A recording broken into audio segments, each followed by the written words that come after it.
రమేష్ గారు చెప్పండి బ్రహ్మనాయుడు గారు. సో ఏమి ఇబ్బంది లేదు, ఖచ్చితంగా ఎవరైనా టెండర్లు ఫ్రీగా స్వేచ్ఛగా వేసుకోవచ్చు. ఎక్కడో ఒకళ్ళు ఇద్దరు చేసినటువంటి దాన్ని రాష్ట్రంలో ఉన్నటువంటి ప్రతి ఎమ్మెల్యేకి ఆపాదించడం కరెక్ట్ కాదు. కూటమి ప్రభుత్వం మంచి ఉద్దేశంతో ఏర్పడిన ప్రభుత్వం కాబట్టి ప్రజలకు మంచి చేసే విధానంతో ముందుకు వెళ్తుంది. ఎవరిని కూడా రిస్ట్రిక్ట్ చేసే పరిస్థితి ఉండదు, ఎవరిని కట్టడి చేసే పరిస్థితి ఉండదు, ఎవరిని బెదిరించే పరిస్థితి ఉండదని చెప్పేసి ఇప్పుడు జనసేన నుంచి కిరణ్ గారు కానీ ప్రసాద్ గారు కానీ నేను కానీ ఇక్కడ కూర్చుని మేము ప్రతినిధులుగా మాటలు చెబుతామండి. కానీ గ్రౌండ్ లెవెల్లో ఇప్పుడే కిరణ్ గారు చెప్పారు, మీలాంటి మీడియా వాళ్ళు స్ట్రింగ్ ఆపరేషన్ చేస్తే వాస్తవాలు ఏంటో తెలుస్తాయి అని చెప్పి. మీరు కొంతమంది అధికారుల దగ్గరికి కానీ తెలుగుదేశం పార్టీ అనుచరులు వాళ్ళు చేస్తున్న వేయడానికి వెళ్ళండి, ఒక టెండర్ వేయడానికి వెళ్తే మేము స్ట్రింగ్ ఆపరేషన్స్ చేయడానికి అవకాశం ఉంటుంది. ఎందుకంటే వైఎస్ఆర్ కాంగ్రెస్ పార్టీ అని మా మొహం మీద రాసి ఉంటుంది కాబట్టి వీటి టెండర్ అయితే అమౌతులే చూద్దాం అనే విధంగా ఉంటారు. ఎందుకంటే మేము ఒక స్థాయి కాదండి, దాని ప్రకారం వాళ్ళు నిల్వ చేస్తున్నారు. ఇప్పుడు నా స్థాయిలో ఉన్న వ్యక్తులను వాళ్ళు పట్టించుకోరు. కానీ ఎవరైతే వైఎస్ఆర్సీపీ సపోర్టర్స్ గా డబ్బున్న వ్యక్తులు ఎవరైతే ఉంటారో వాళ్ళని ఇన్నర్ గా ఫోన్లు చేసి లేకపోతే వివిధ రకాలుగా కబుర్లు పంపి మీరు టెండర్స్ వేయొద్దు, వేస్తే మీరు రేపు పొద్దున ఇక్కడ ఉన్నది మా ఎమ్మెల్యే గారు కాదు అంటే మీరు ఇక్కడ షాప్ నడపగలరా, ఇలా భయపెడుతున్న సంఘటనలు బోల్డ్ అన్ని. ఈ రోజు అధికారం ఉన్నప్పుడు ఎవరో కూడా ఇప్పుడు మీరే చెప్పడం జరిగింది, గతంలో మీరు అధికారంలో ఉన్నారు కాబట్టి ఆ రోజున ఎవరో బయటికి రాలా, ఓటు తోటి బుద్ధి చెప్పారు మీకు అని చెప్పి మీరే చాలా సార్లు మాట్లాడటం జరిగింది. అలాగే ఈ రోజు కూడా ఈ రోజు తెలుగుదేశం పార్టీ కానీ కూటమి ప్రభుత్వం కానీ అధికారంలో ఉంది కాబట్టి ఈ రోజు ఎవరు బయటకు వచ్చి చెప్పలేని పరిస్థితులు ఉంటాయి. ఖచ్చితంగా ఆ పరిస్థితుల్లో ఎవరు కూడా బయటికి రాలేరు, చెప్పలేరు. ఇప్పుడు ప్రసాద్ గారు నా కాన్స్టిట్యున్సీ రండి వేసుకోండి అని అంటున్నారు. అక్కడ ఆ కాన్స్టిట్యున్సీలో ఉండే ఇబ్బందులు అక్కడ నాయకులు ఖచ్చితంగా వాళ్ళకి తెలుసు, వాళ్ళు చెప్తారండి. ప్రసాద్ గారు మనం చెప్పి పంపించండి, నేను తీసుకెళ్తాను. అవేమీ వాస్తవాలు. అదే నాయకులు నా చొక్కా పట్టుకొని లాగారు, ఆ శాసనసభ్యులతో సహా నా చొక్కా పట్టుకొని బయటికి లాగారు ఆఫీసుల నుంచి. అలా జరగదు, నేనే దగ్గరుండి వాళ్ళని తీసుకెళ్లి వాళ్ళకి కావాల్సిన మర్యాదలు చేస్తాను, రమ్మనండి. మీరు చెప్తారు సార్, ఇప్పుడు ఇక్కడ చెప్పడానికి అక్కడ ఉన్న ఎమ్మెల్యే గారు చెప్పడానికి వాళ్ళని తేడా ఉంటుంది. ఆ ఎమ్మెల్యే గారు వెనకాల ఉన్న అర్చనలు చేసే తండాలు కానీ అవి కానీ మీరు తీసుకెళ్తారు. ఏముంది, ఒకరిని తీసుకెళ్ళగలరు కానీ 100 మంది టెండర్లు వేద్దామనే ఉద్దేశం ఉంటుంది. ఆ 100 మందిని మీరు తీసుకెళ్లేరు కదా, వాళ్ళకి ఎటువంటి బెదిరింపులు ఎటువంటి ఇబ్బందులు ఎదురవుతున్నాయి అనేది మీకు తెలియదు కదా. ప్రతి ఒక్కరు దృష్టికి తీసుకెళ్లేరు కదా. నేనేందో నా కెపాసిటీ ఏదో మీకు తెలుస్తుంది.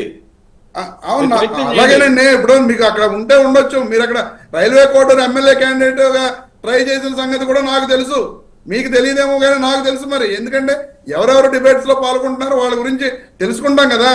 రైల్వే కోర్టు ఎమ్మెల్యే పోటీ కూడా చేశారు రమేష్ గారు, ఒకసారి ఆల్రెడీ పోటీ చేశారు, కంటెస్ట్ చేశాను. ఆ నియోజకవర్గంలో ప్రతి గడప తెలుసు, ప్రతి ఇల్లు. అదే నేను చెప్తున్నాను ప్రహార్ గారు, ఈ రోజు నేను అక్కడే ఉన్నాను. నేను రాలేదు కదా, అక్కడి నుంచి ఎక్కడికి ప్రజల్లోనే ఉంటా, ప్రజలతోనే ఉంటా. నేనేం చెప్తానంటే అవన్నీ పక్కన పెట్టండి, ధైర్యంగా రాశారు చెప్తున్నా అని చెప్పి మీరు అనడం జరుగుతుంది.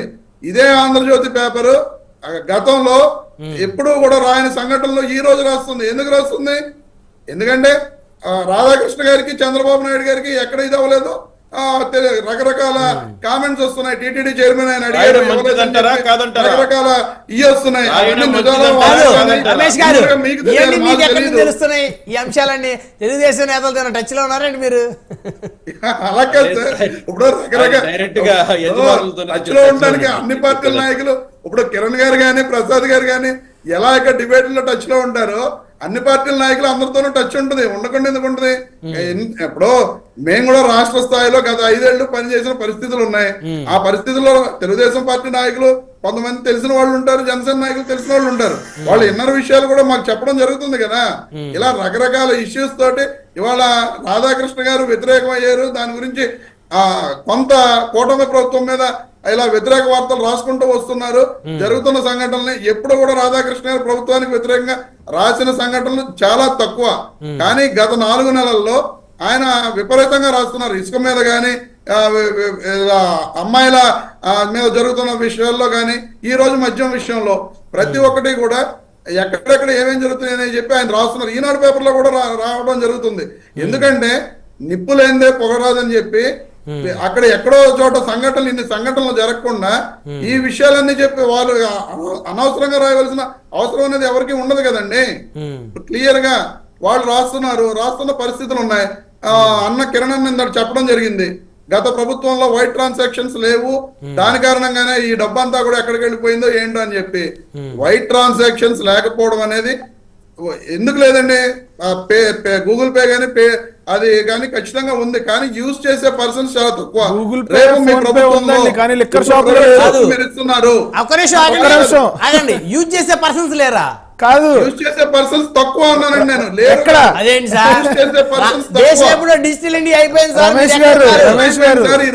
సార్. ఈ రోజు పొలం పని చేసుకునే వారి దగ్గర కూడా స్మార్ట్ ఫోన్ ఉంది, వాళ్ళు కూడా బయటికి వెళ్తే ఫోన్ పేలు గూగుల్ పే లేని వాళ్ళు, స్మార్ట్ ఫోన్లు లేని వాళ్ళు గ్రామాల్లో ఇలా మందు తాగే వాళ్ళు 100 మంది ఉన్నారండి, స్మార్ట్ ఫోన్లు లేని వాళ్ళు. సరే పోనీ సిటీల్లో ఎందుకు లేదు చెప్పండి, నగరాల్లో ఎందుకు లేదు చెప్పండి, నగరాల్లో ఎందుకు లేదు, నగరాల్లో ఎందుకు లేదు ఫోన్ పే గూగుల్ పే ఏదండి? సరే పోనీ మీరు అనుకున్నట్టే పల్లెటూళ్ళల్లో ఎవరి దగ్గర ఎక్కువ మంది దగ్గర స్మార్ట్ ఫోన్ లేవు అనుకుందాం, వాళ్ళకి గూగుల్ పే యూపీఐ యూజ్ చేసే ఆ పరిజ్ఞానం లేదనుకుందాం, మరి నగరాల్లో ఎందుకు పెట్టలేదు లిక్కర్ షాపుల్లో యూపీఐ ట్రాన్సాక్షన్స్?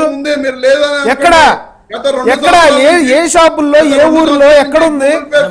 కొత్తగా చెప్తున్నారు, ఇప్పుడు మాకెప్పుడు కనిపించలే, మీరు కొత్తగా చెప్తా ఉన్నారు.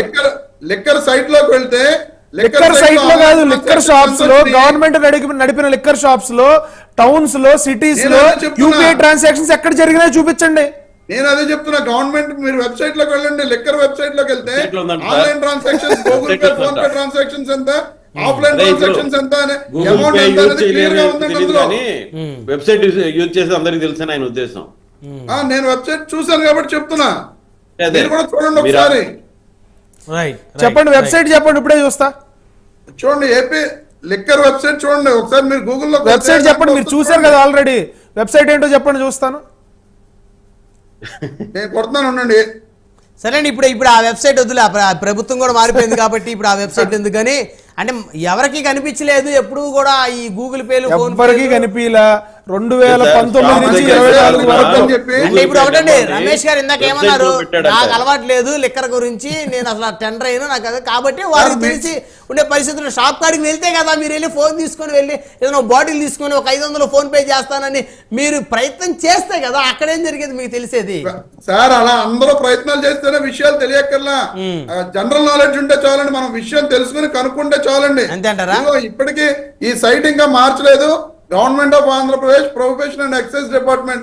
ఈ సైట్ లో ఇప్పటికి ఇదిగోండి గెట్ ఇయర్లీ రిపోర్ట్ అని ఉంటది, చంద్రబాబు జగన్మోహన్ రెడ్డి గారు ప్లస్ ఈయన ఎవరో నారాయణ స్వామి గారు మంత్రులుగా ఉన్న వెబ్సైట్ ఇది, ఇప్పటికీ అలా కనపడుతుంది. అందులో మంత్లీ ఇయర్ రిపోర్ట్ ఉంటుంది చూడండి, అక్కడ గెట్ ఇయర్లీ రిపోర్ట్ అని చెప్పి వాటిలో ఏ ట్రాన్సాక్షన్స్ ఎంత ఉన్నాయని విన్నారు. ఇప్పుడు సైట్ లోపలికి వెళ్తుంటే పని చేయట్లేదు, గతంలో లోపలికి వెళ్తే ఆ సైట్ లో లోపల ఆన్లైన్ ట్రాన్సాక్షన్స్ ఎంత వచ్చినాయి, ఆఫ్లైన్ ట్రాన్సాక్షన్స్ ఎంత వచ్చినాయి అనేది క్లియర్ గా అందులో ఉండేదండి. ఆన్లైన్ ట్రాన్సాక్షన్ జీరో ఉంటుంది, ఫోన్ పే కానీ ఆన్లైన్ ట్రాన్సాక్షన్ జీరో ఉంటుంది. గత 2 years లో ఖచ్చితంగా phone pay Google pay use చేయడం జరిగిందండి.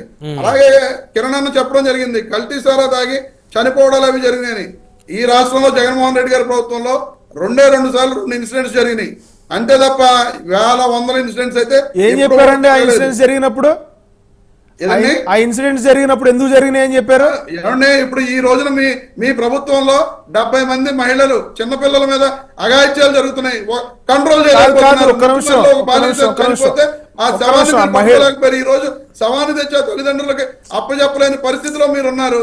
మరి ఆ ఇన్సిడెంట్స్ మీరు ఎందుకు ఆ తర్వాత ఆ 2 ఇన్సిడెంట్స్ జరిగిన తర్వాత కంట్రోల్ చేయడం జరిగింది.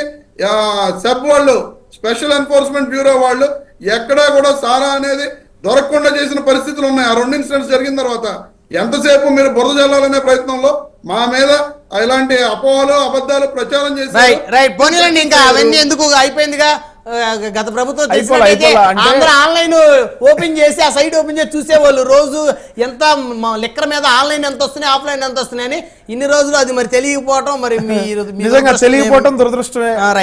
రాష్ట్రం అంతా కూడా ఆన్లైన్ ట్రాన్సాక్షన్ జరగలేదు అనుకుంటున్నాం. చూస్తున్నాం ఎన్నికల ఫలితాలు జమ్మూ కాశ్మీర్ హర్యానాకి సంబంధించి దీంట్లో చూడండి గెట్ ఇయర్లీ రిపోర్ట్ అని ఉంది. దాంట్లో అది ఓపెన్ అవ్వట్లేదని మీరే చెప్తున్నారు, మళ్ళీ గట్టి ఎర్లీ రిపోర్ట్ ఉందని మీరే చెప్తున్నారు. పోనీలేండి, పోనీలేండి, రమేష్ గారు వదిలేండి అది లాస్ట్ ఓపెన్ అయినా కూడా ఆ డేటా ఉండదు కాబట్టి ఇంకా దాని గురించి మనకి డిస్కషన్ అనవసరం. ఇప్పుడు ఉండాలి కదా, సైట్ ఎందుకు ఓపెన్ అవ్వట్లేదు? రైట్ కిరణ్ గారు, ఇప్పుడు లేదు, ఇప్పుడు లేదు సార్, ఎప్పుడు ఓపెన్ అవుతుంది. రెండు రాష్ట్రాల ఎన్నికల ఫలితాలు వస్తా ఉన్నాయి. జమ్మూ కాశ్మీర్, హర్యానా 2 రాష్ట్రాల ఎన్నికల ఫలితాలు వస్తా ఉన్నాయి. సో మొత్తానికి బీజేపీ దూకుడు మీద ఉందని అనుకోవచ్చా? హర్యానా కానీ జమ్మూ కాశ్మీర్ కానీ ఒక్కొక్క రాష్ట్రంలో 90 స్థానాలు ఉన్నాయి, 46 స్థానాలు మ్యాజిక్ ఫిగరు. సో మరి ఎవరో ప్రభుత్వాన్ని ఏర్పాటు చేసే అవకాశాలు ఉండొచ్చు. జమ్మూ కాశ్మీర్కి వచ్చేసరికి బీజేపీ, కాంగ్రెస్, నేషనల్ కాన్ఫరెన్స్, పీడీపీ, జేకేఎన్సీ